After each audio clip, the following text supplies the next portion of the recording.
ఒకప్పుడు ఇక రాజకీయాల్లో కొనసాగలేను అని స్పష్టంగా ప్రకటించిన కేసినేని నాని ఇప్పుడు మళ్లీ ఆ దిశగా అడుగులు వేస్తున్నారని ప్రచారం ఊపందుకుంది. ఓటమి అనంతరం రాజకీయాల నుండి తప్పుకున్న ఆయన రాజకీయాలకున్న ఆకర్షణకు దూరంగా ఉండలేకపోతున్నట్లు చెబుతున్నారు. తాజాగా బీజేపీ నాయకులతో చర్చలు జరుపుతున్నట్లు వార్తలు వినిపిస్తున్నాయి.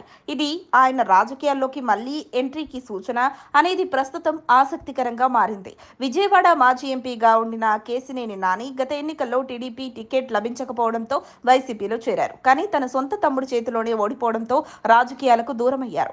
జూన్ 2023లో ఇకపై రాజకీయాల్లో ఉండబోనని ప్రకటించిన ఆయన తాజాగా పునఃప్రవేశానికి ప్రణాళికలు వేసుకుంటున్నట్లు సమాచారం. నితిన్ గడ్కరీ వంటి కేంద్ర నాయకులతో ఉన్న సత్సంబంధాలు కూడా ఈ అవకాశాన్ని ఊహించేలా చేస్తున్నాయి. ఇటీవల ఆయన కుమార్తె విజయవాడ కార్పొరేటర్ పదవికి రాజీనామా చేయడం కూడా ఈ చర్చలకు బలం చేకూర్చింది.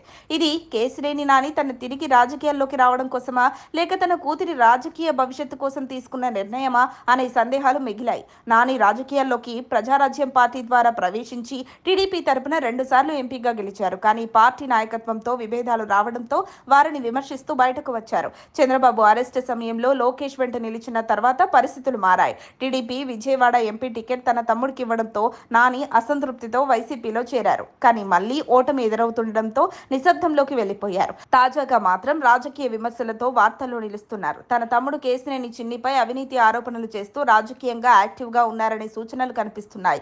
టీడీపీ ప్రభుత్వ నిర్ణయాలను విమర్శిస్తూ సోషల్ మీడియాలో చురుగ్గా స్పందిస్తున్నారు. ఇది ఆయన మళ్లీ రాజకీయాల్లోకి రావాలనే సంకేతమా లేక తమ్ముడిపై వ్యక్తిగత అసంతృప్తినే బయట పెడుతున్నారా అన్నది త్వరలో తేలనుంది. మరిన్ని అప్డేట్స్ కోసం మా కాయ్ టీవీని సబ్స్క్రైబ్ చేసుకోండి. మా వీడియో కనుక మీకు నచ్చినట్లయితే లైక్ చేయండి, షేర్ చేయండి. మీ విలువైన అభిప్రాయాలను కామెంట్ బాక్స్లో తెలియజేయండి.